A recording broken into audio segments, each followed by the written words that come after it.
Avez-vous besoin d'une bande passante accrue pour vos applications vidéo, mais vous trouvez que les solutions traditionnelles sont bien trop coûteuses? Saviez-vous que vous pouvez augmenter la vitesse de votre réseau sans casser votre tirelire? Dans ce cours, je vous propose de découvrir l'Etherchannel, une technologie développée par Cisco pour regrouper plusieurs ports en un seul lien logique, augmentant ainsi la bande passante et évitant les problèmes de boucle. Alors êtes-vous prêt à me suivre dans ce voyage pour voir les bases de l'Etherchannel et savoir comment l'implémenter efficacement?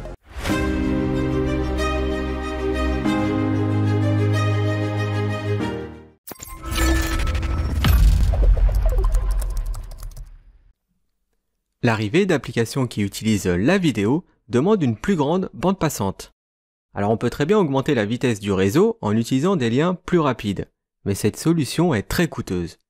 Il est aussi possible d'augmenter la vitesse en utilisant plusieurs liens physiques entre les switches. Mais le protocole Spanning Tree bloquera l'un des liens pour éviter les boucles. La solution qui a été trouvée et développée par Cisco est la technologie de l'Etherchannel. Ce protocole permet d'augmenter la vitesse entre les switches en regroupant plusieurs ports face Ethernet ou gigabit Ethernet dans un seul lien logique qui portera le nom de Etherchannel. Sur la topologie de droite, les deux liens physiques sont regroupés dans un seul Etherchannel, ce qui résout donc le problème du Spanning Tree car il ne voit plus qu'un seul lien Etherchannel. Il n'a donc plus besoin de bloquer des liens physiques pour éviter une boucle. Et vu que tous les liens physiques dans un Etherchannel sont actifs, cela augmente donc la bande passante. Il est possible de regrouper de 2 à 8 ports physiques dans un seul et même lien logique Etherchannel. La seule condition est que les types de ports doivent être identiques sur ce même lien. C'est-à-dire par exemple qu'on peut regrouper 4 ports face Ethernet dans une seule liaison Ethernet, mais par contre il n'est pas possible de regrouper 2 ports face Ethernet et 2 ports gigabit Ethernet dans un Etherchannel. Il est également possible de configurer plusieurs liens Etherchannel entre deux périphériques. Et dans ce cas, le Spanning Tree bloquera l'un des liens Etherchannel pour éviter les boucles et ainsi il permettra d'avoir de la redondance. Lorsque le Spanning Tree effectue le blocage, c'est l'Etherchannel entier qui est impacté, c'est-à-dire qu'il bloque tous les ports appartenant à ce lien Etherchannel. Un autre avantage que possède l'Etherchannel, c'est dans sa configuration. Comme il permet de regrouper plusieurs liens physiques, eh bien si on fait des modifs sur la conf du port Etherchannel, eh bien ce sera tous les ports qui appartiennent à ce lien qui seront configurés automatiquement.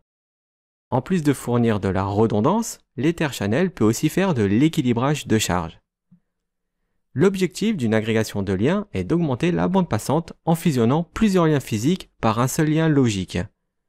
Par exemple, si on utilise 3 liens de 100 mégas et que j'en fais un seul lien logique, eh bien le débit sera de 300 mégas. Une agrégation peut compter au maximum 8 interfaces physiques. Nous allons voir deux types de protocoles d'agrégation de liens, PAGP et LACP. PAGP est un protocole propriétaire Cisco qui utilise 3 statuts dans sa configuration. Le statut ON sert à déclarer une agrégation active. Dans le statut Desirable, il fait la demande avec le switch d'en face pour créer l'agrégation. Et le statut Auto va attendre la négociation pour devenir une agrégation. Le tableau nous montre la compatibilité avec les différents modes PAGP. Et le protocole LACP est un protocole standard qui peut communiquer avec différents constructeurs. Lui aussi utilise 3 statuts dans sa configuration. Le statut ON est pour déclarer une agrégation active. Le mode active est identique au mode Desirable de PAGP.